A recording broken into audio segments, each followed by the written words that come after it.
네, 이제 우리가 그 8주가 지나고 이제 두 번의 모임이 남았습니다. 남은 2주간은 그 사사기 가장 마지막 사사로 등장하는 그 삼손에 대해서 나누도록 하겠습니다. 삼손에 대한 기록은 총 5장으로 되어 있는 좀 긴 그 행적 중에 하나입니다. 사사기의 전체 내용을 자세히 들여다보면 그 4명의 여자가 등장을 합니다. 13장에는 그 마노아의 아내, 그 삼손의 어머니죠. 이름은 나와 있지 않지만 그 마노아라는 그 삼손 아버지의 아내로 소개가 됩니다. 그 다음에 오늘 우리가 함께 살펴볼 14장과 15장은 딥나에 사는 어떤 여자와 어떤 결혼에 관한 그 과정에서 이루어진 일이고요. 그 다음에 가자에서 사는 한 기생에 대한 이야기가 짧게 나오고 마지막으로 드릴라가 등장을 합니다. 참 재밌는 것 중에 하나는 이 4명의 여인들 중에서 유일하게 이름을 밝히고 있는, 이름이 언급된 사람은 제일 마지막에 등장한 드릴라입니다.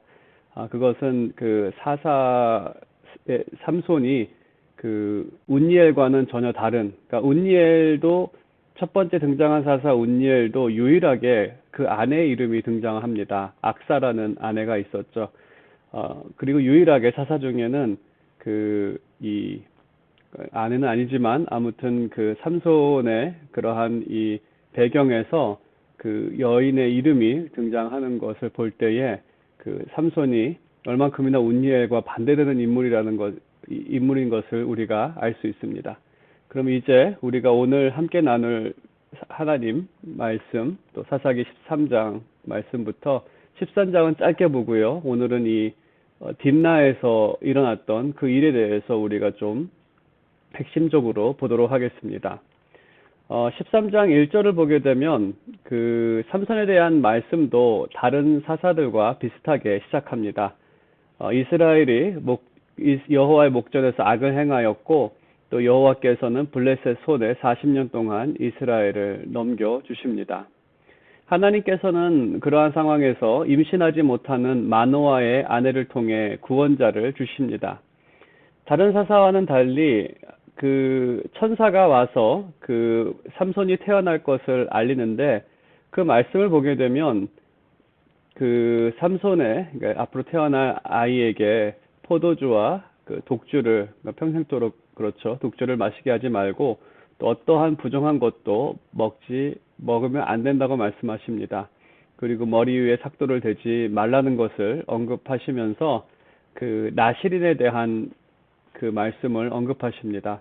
그 나실인의 규례는 참 많은 규례들이 몇 가지 규례가 있는데 그 중에서 2가지를 말씀하십니다. 그 부정한 것을 먹지 말고 포도주를 포함한 그 부정한 것을 먹지 말고 머리 위에 삭도를 대지 말 것. 그래서 나실인은 뭐 포도주뿐만 아니라 포도도 먹으면 안 되고 심지어 건포도도 먹으면 안 되는 그러한 규례가 있습니다. 그리고 하나님께서 말씀하신 것처럼 그는 블레셋으로부터 이스라엘을 구원할 것이다라고 말씀하십니다. 그럼 하나님의 역사가 어떻게 나타났는지 14장부터 시작되는 삼손의 행적을 우리가 살펴볼 때 우리가 오늘은 1절에서 9절까지의 말씀을 한번 보도록 하겠습니다. 제가 읽겠습니다. 삼손이 딥나에 내려가서 거기서 블레셋 사람의 딸들 중에서 한 여자를 보고 올라와서 자기 부모에게 말하여 이르되 내가 딥나에서 블레셋 사람의 딸들 중에서 한 여자를 보았사오니 이제 그를 맞이하여 내 아내로 삼게 하소서 하며 그의 부모가 그에게 이르되 내 형제들의 딸들 중에나 내 백성 중에 어찌 여자가 없어서 내가 할례 받지 아니한 블레셋 사람에게 가서 아내를 맞으려 하느냐 하니 삼손이 그의 아버지에게 이르되 내가 그 여자를 좋아하오니 나를 위하여 그 여자를 데려오소서 하니라. 그때에 블레셋 사람이 이스라엘을 다스린 까닭에 삼손이 틈을 타서 블레셋 사람을 치려 함이었으나 그의 부모는 이 일이 여호와께로부터 나온 것인 줄은 알지 못하였더라. 삼손이 그의 부모와 함께 딥나에 내려가 딥나의 포도원에 이른즉 젊은 사자가 그를 보고 소리 지르는지라. 여호와의 영이 삼손에게 강하게 임하니 그가 손에 아무것도 없이 그 사자를 염소 새끼를 찢는 것 같이 찢었으나 그는 자기가 행한 일을 부모에게 알리지 아니하였더라. 그가 내려가서 그 여자와 말하니 그 여자가 삼손의 눈에 들었더라. 얼마 후에 삼손이 그 여자를 맞이하려고 다시 가다가 돌이켜 그 사자의 주검을 본즉 사자의 몸에 벌떼와 꿀이 있는지라. 손으로 그 꿀을 떠서 걸어가며 먹고 그의 부모에게 이르러 그들에게 그것을 들여서 먹게 하였으나 그 꿀을 사자의 몸에서 떠왔다고는 알리지 아니하였더라. 아멘. 이 삼손의 기록, 그 하나님의 구원의 그 역사는 그 결혼에 대한 말씀으로 시작이 됩니다. 그 말씀을 보게 되면 그 본문에 있는 것처럼 삼손은 그 이스라엘을 괴롭히고 있는 블레셋 여자와 결혼하기를 원합니다. 3절을 보게 되면 부모는 이스라엘 여자 중에 한 명을 아내로 맞으라고 합니다. 하지만 그 본문에 기록되어 있는 것처럼 자신이 그 여자를 좋아하기 때문에 자기는 그 여자를 데려와야 하겠다라고 그렇게 그 부모에게 이야기를 합니다. 제가 슬라이드가 준비가 안 됐네요. 네. 아무튼 그 3절의 내용은 그렇습니다. 그래서 이 3절 말씀을 보게 되면 삼손은 철저한 이기주의자로 등장을 합니다. 자기를 위해서, 내가 좋아하기 때문에 나를 위해서 그 여자를 데려오겠다는 것입니다.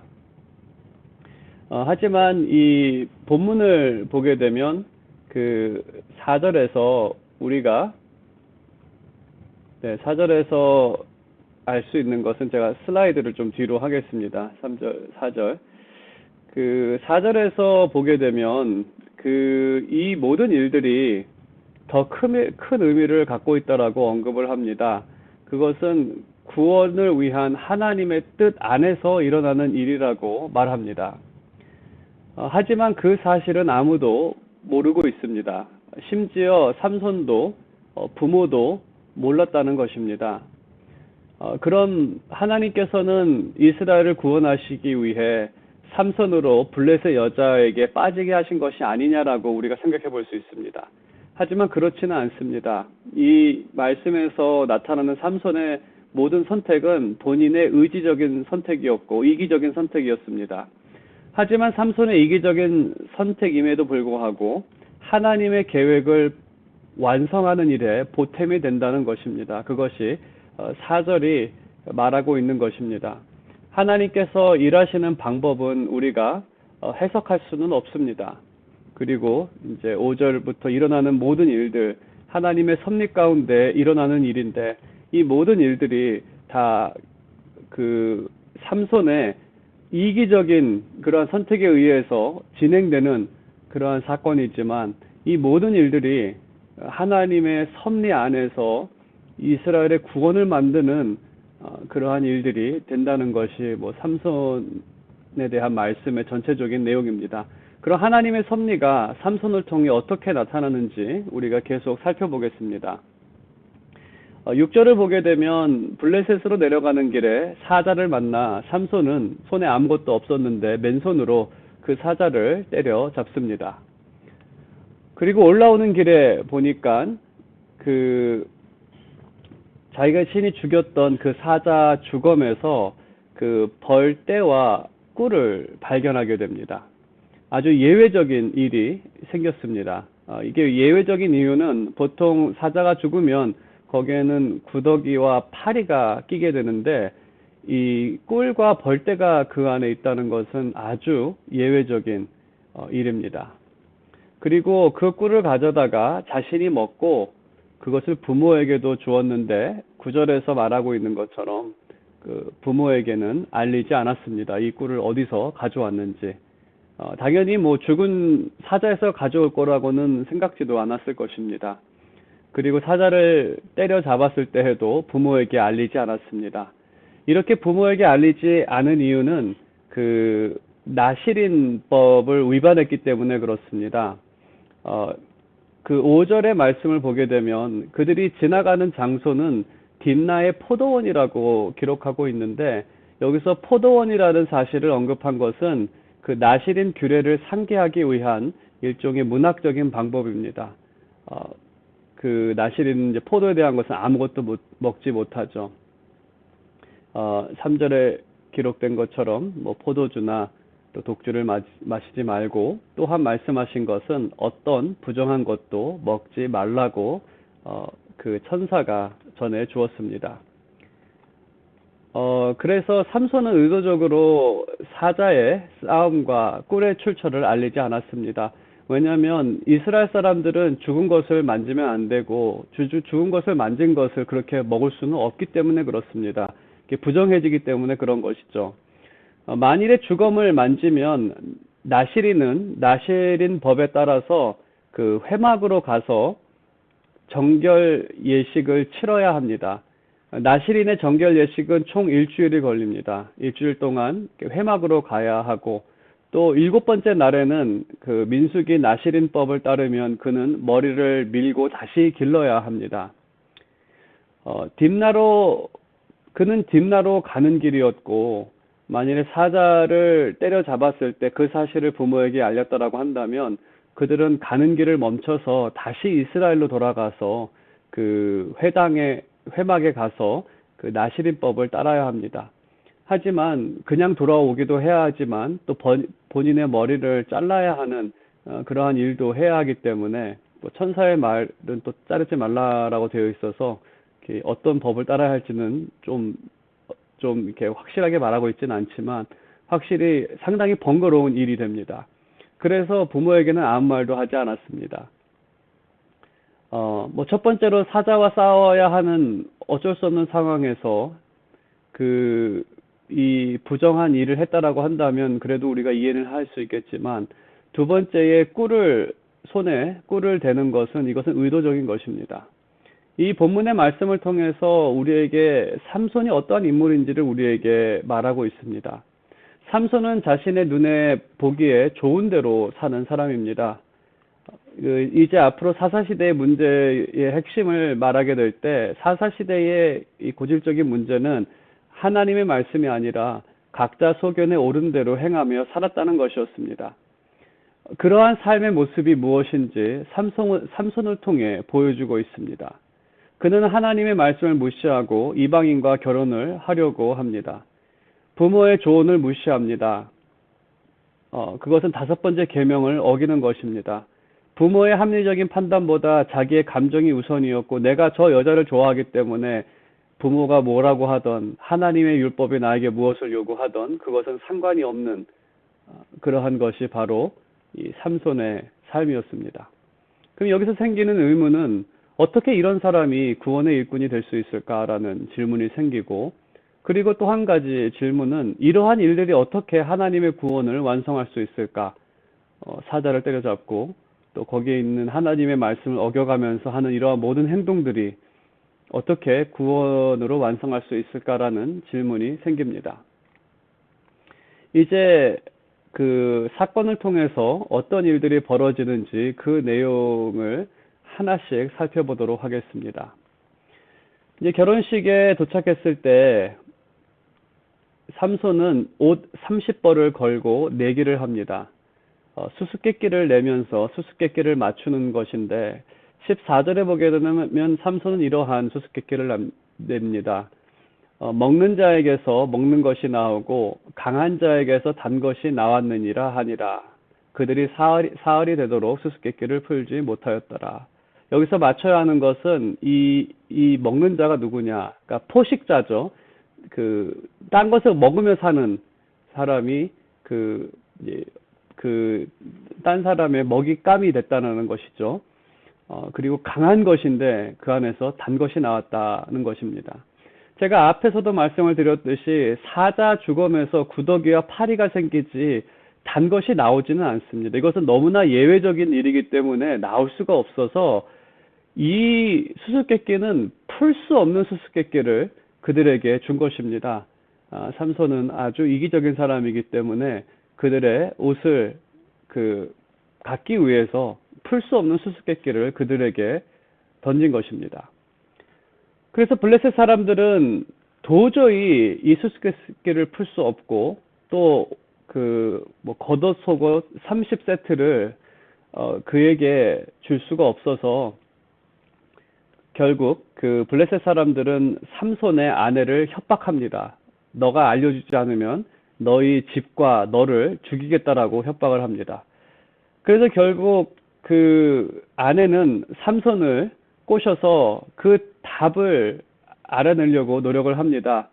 결국 7번째 되는 날에 삼손은 부모에게도 알리지 않은 진실, 그 꿀을 사자에게서 가져왔다라는 그 진실을 아내에게 말했고, 아내는 블레셋 사람에게 그 사실을 알립니다. 18절을 보게 되면 삼손은 이렇게 반응합니다. 7째 날 해가 지기 전에 성읍 사람들이 삼손에게 이르되 무엇이 꿀보다 달겠으며 무엇이 사자보다 강하겠느냐 한지라. 그래서 사자라는 답을 삼손에게 줍니다. 그랬을 때 삼손은 이렇게 답변을 합니다. 너희가 내 암송아지로 밭 갈지 아니하였더라면 내 수수께끼를 능히 풀지 못하였으리라. 이 말의 의미는 내 암송아지는 아내를 말합니다. 내 아내가 아니었으면 너희는 이 수수께끼를 풀지 못했다는 겁니다. 그 이유는 아내 외에는 자신이 이 답을 준 사람이 없기 때문에, 그리고 누구도 풀 수 없는 수수께끼였기 때문입니다. 그래서 삼손은 블레셋의 이 부정행위, 당연히 부정행위가 아니고서는 이 답을 알 수가 없기 때문에 부정행위에 분노하고 비밀을 말한 아내의 배신에 분노합니다. 그래서 삼손은 인근 마을로 가서 블레셋 사람 30명을 쳐 죽이고 그 30명의 겉옷과 속옷을 노략해서 그 30벌을 줍니다. 당연히 30벌을 주기로 했지 그 30벌을 어떻게 가져온다고까지 말 안 했기 때문에 그는 그렇게 사람을 쳐 죽여서 30벌을 주고 아내를 두고 그냥 아버지 집으로 돌아갑니다. 아내에게 화냈고 또 블레셋 사람에게 화가 냈기 때문입니다. 그리고 장인은 삼손이 아내를 버린 줄 알고 다른 남자에게 시집을 보내버립니다. 15장 말씀은 밀추수가 될 때쯤에 아내를 데려가기 위해 찾아갑니다. 그리고 장인은 이렇게 얘기를 합니다. 이르되 내가 그를 심히 미워하는 줄 알고, 여기서 미워한다는 것은 그 이혼 당한 줄 알고 그를 친구에게 주었다라고 말합니다. 그래서 장인은 합리적인 조건을 내거는데, 하지만 그에게는 그보다 더 예쁜 동생이 있는데 그 동생을 너에게 대신 주겠다라고 말합니다. 이 말씀은 이제 14장에 부모의 조언을 듣지 않는 말씀과 평행되는 말씀인데, 부모의 조언도 듣지 않는 삼손은 장인의 조언은 당연히 듣지 않을 것입니다. 그래서 삼손은 여우 300마리의 꼬리를, 그러니까 2마리씩의 꼬리를 묶어서 그 사이에 화투불을 달아서 밭에 이 300마리 여우를 풀어놔 버립니다. 밀 추수 때여서 밀 추수 때 곡식을 추수하기 바로 직전에 이 모든 곡식은 다 불타버리고 포도원, 감람나무까지 불태워 버립니다. 여기서 또 이제 평행적이죠. 사자와 여우. 블레셋 사람들이 화가 나서 그의 장인과 삼손의 아내를 죽입니다. 그리고 삼손은 그러한 블레셋 사람들에게 화가 나서 그들을 쳐 죽입니다. 이게 평행을 여러분께 말씀을 드리면 순서는 이렇습니다. 14장에 부모의 조언이 있었고 사자 수수께끼, 그리고 블레셋 사람들이 장인의 가족을 협박하고 또 삼손은 블레셋 사람 30명을 죽입니다. 15장의 순서는 장인의 조언이 있었고 여우, 그러니까 사자와 여우 동물이 등장을 하는데 여우를 통해서 불살라버리고 블레셋 사람이 화가 나서 장인의 가족을 죽입니다. 장인의 가족을 죽였다고 삼손은 화가 나서 블레셋을 죽입니다. 블레셋은 화가 나서 유다 지방에 찾아가서 유다 사람을 협박하면서 삼손을 넘기라고 합니다. 그리고 유다는 블레셋 편에 서서 삼손을 결박합니다. 여기서 유다도 아내처럼 배신을 하죠. 그리고 삼손은 블레셋 사람 1000명을 나귀 턱뼈로 쳐서 죽입니다. 이게 점점 뭔가 더 커지는 느낌이죠. 계속해서 사건이 이렇게 연결되는 그 사건의 뭐 시작이라고 한다면 사자에 갑자기 벌들이 꼬여가지고 결국 1000명이 죽게 되는 일명의 그 나비 효과와 같은 그러한 일이 지금 14장에서 15장 마지막까지 이렇게 이어지는 것을 볼 수가 있습니다. 참 특이한 하나님의 섭리가 보이기는 하는데, 우리가 여기서 오늘은 좀 핵심을 잡고 싶은 부분은 이 원수를 갚는 부분입니다. 계속해서 이렇게 서로 원수를, 블레셋은 삼손에게, 삼손은 블레셋에게 계속해서 이제 원수를 갚는 게 이어지는데, 이 원수를 갚는 것은 고대 근동에서는 정당화될 수 있을 것입니다. 하지만 하나님께서는 이렇게 말씀을 하십니다. 신명기 32장 35절, 여기 이제 7절에서 그 원수에 대해서 말을 하고, 삼손이 너희가 이같이 행하였은즉 내가 너희에게 원수를 갚고야 말리라. 삼손의 의도가 복수라는 것을 우리는 알 수가 있고요.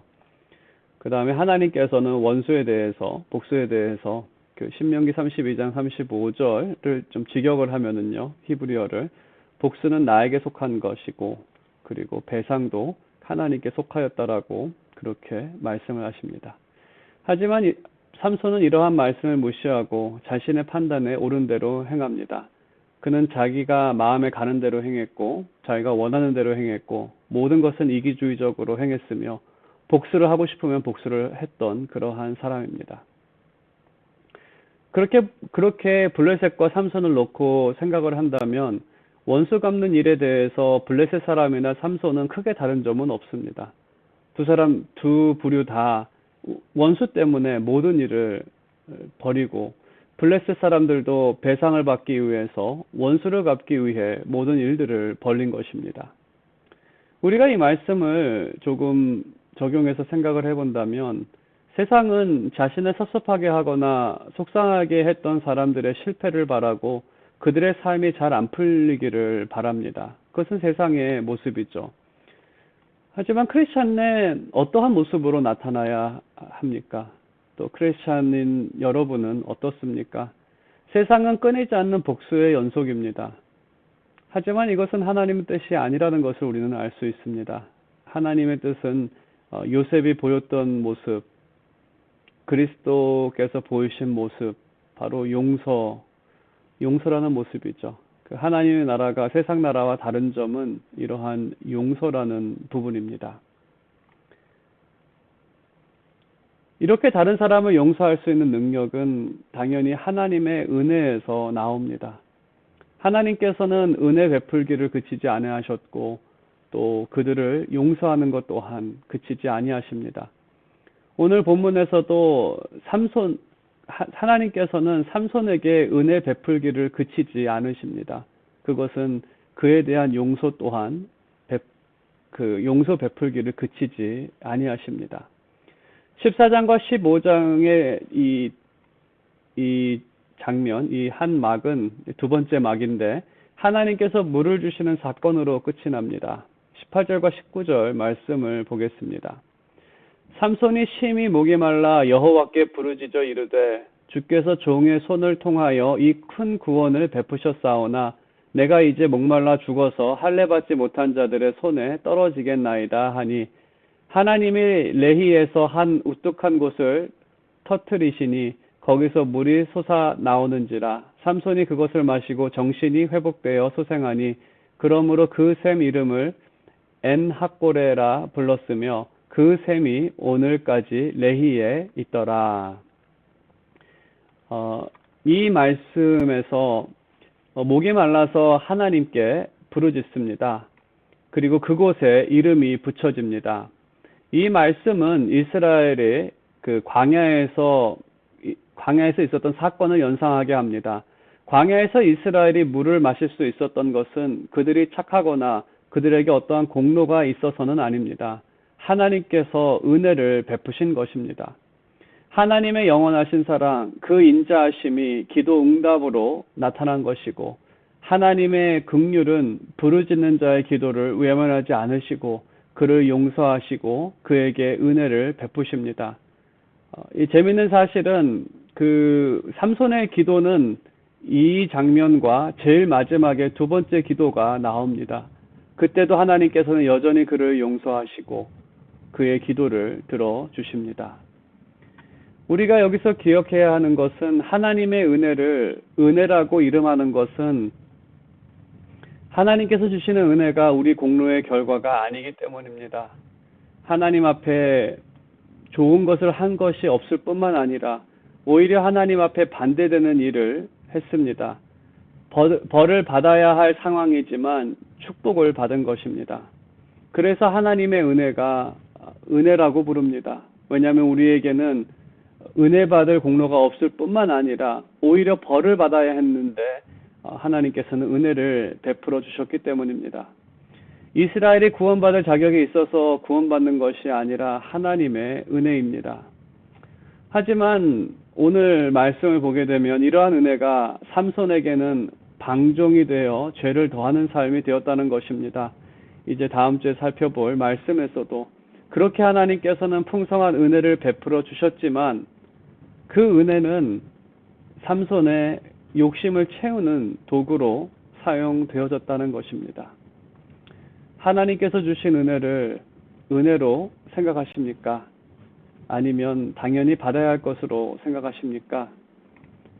은혜로 여겨진다면 감사와 기쁨이 나타날 것입니다. 하지만 당연한 것으로 생각한다면 남용과 불평이 나타날 것입니다. 이러한 관점에서 봤을 때 죄로 이어지는 은혜를 잠시 거두어 가시는 것이 오히려 큰 관점에서 또 넓은 그러한 범위에서 그것 또한 하나님의 은혜가 아닐까 생각해 봅니다. 우리가 그 부분에 대해서는 다음 주에 더 자세히 살펴보도록 하겠습니다. 네, 그러면 이제